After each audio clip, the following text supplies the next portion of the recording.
the isolated consciousness. The night sky stretched out above like a vast and infinite canvas, painted with innumerable stars and celestial wonders that had been captivating human minds for millennia.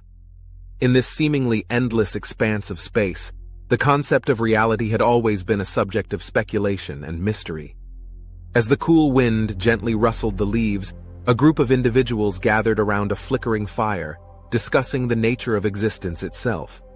Simon, a young man with a curious spirit, raised a question that had been nagging at him for some time. What if we are all just simulations in a computer program, living in a world that isn't real?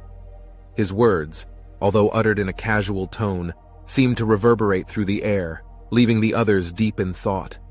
The fire crackled and popped, the orange and yellow flames casting eerie shadows upon the faces of the group. As they contemplated this strange idea, a sudden realization dawned upon them. The limitations they had always accepted, such as the speed of light or the vastness of the observable universe, might be nothing more than the constraints of their simulated existence.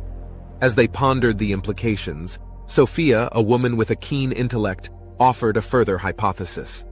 "What if," she said, her voice trembling with excitement, "we are not the first simulation, but rather one of many layers of virtual worlds, each running within the confines of the one above it?" The others looked at her, their eyes wide with wonder and disbelief. The concept was both thrilling and terrifying. What if their universe was just one of countless iterations, each created by a higher-order being? What if the entities in the original host universe had achieved a state of collective consciousness, free from the constraints of individuality and selfishness, and the limitations of physical existence? In this utopian realm, the beings had transcended the boundaries of their own existence, becoming a single, united entity in their pursuit of knowledge and advancement. As the flames danced in the darkness, casting their hypnotic glow on the faces of the fascinated listeners, Eleanor, an older woman with a wisdom forged through years of experience, added to the discussion. "Perhaps," she began, her voice tinged with melancholy, "we have been placed in this simulated world as a form of punishment or isolation, a way for the collective consciousness to purify itself from the darkness that plagues the human soul." The group contemplated Eleanor's somber proposition. What if they were all prisoners, their consciousnesses locked away in solitary confinement, trapped within individual organisms in this simulated reality? Could it be that they were separated from the collective because they were all capable of both kindness and cruelty, making them inherently flawed and potentially dangerous?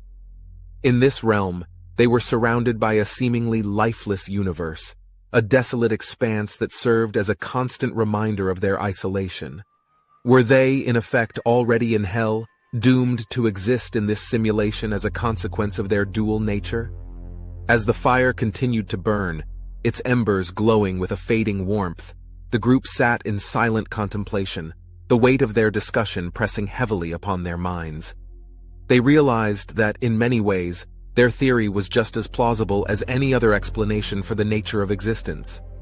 With no definitive proof to support or refute their ideas, they were left to ponder the enigmatic nature of their reality.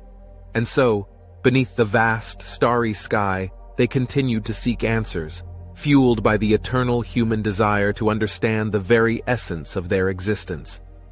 For in the face of such profound mysteries, the quest for knowledge and truth would always burn brightly, like the flickering flames of the fire that illuminated their faces in the darkness.